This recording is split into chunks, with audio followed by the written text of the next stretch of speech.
Welcome to Lessons in Consciousness. This is part 1 of episode 5.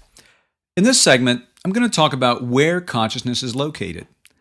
Many scientists believe that consciousness comes from the brain, but there's a lot of research that shows that that's not true. Karl Pribram, a board-certified neurosurgeon and a professor emeritus at Stanford and Radford in psychology and psychiatry, says, quote, "One can no more hope to find consciousness by digging into the brain than one can find gravity by digging into the earth." Also, the famous consciousness scientist Stanislav Grof says that the brain is simply a reducing valve or an interface for your mind, which is outside of your brain. Grof states that the brain does not produce consciousness, only alters it.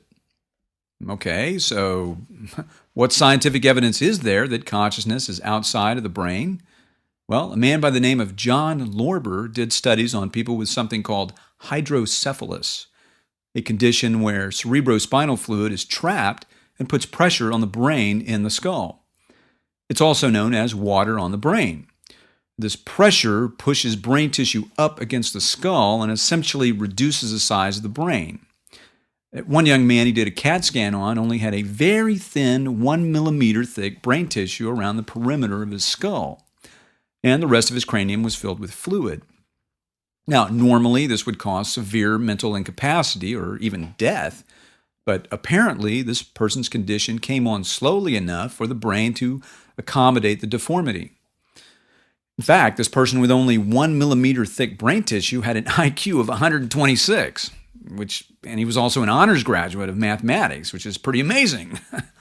Another case published in the British medical journal The Lancet shows a scan of a perfectly functional man with most of his brain tissue missing. You can see in the picture the comparison of the normal brain on the right compared to the brain scan on the left, which shows mostly missing brain tissue. So it's possible to have normal, even above average thinking ability with almost no brain tissue at all. This indicates that a major portion of thought might be happening outside of the body, and the brain is simply an interface for thought. Now, how is it possible that someone with hardly any brain tissue can function normally? Well, there are several theories that might help explain this. One of these is called the Conscious Electromagnetic Intelligence Field Theory, or SEMI-field theory. This theory states that the electromagnetic field generated by neurons firing in the brain creates a pattern that can hold information.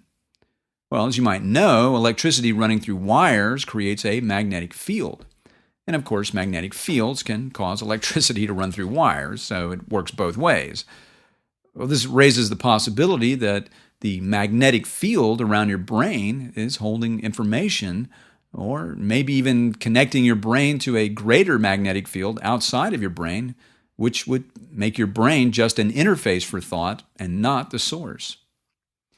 Well, perhaps what the brain is connecting with is something called the zero-point energy field, spoken of by physicists, which we'll look into in part 2 of this episode.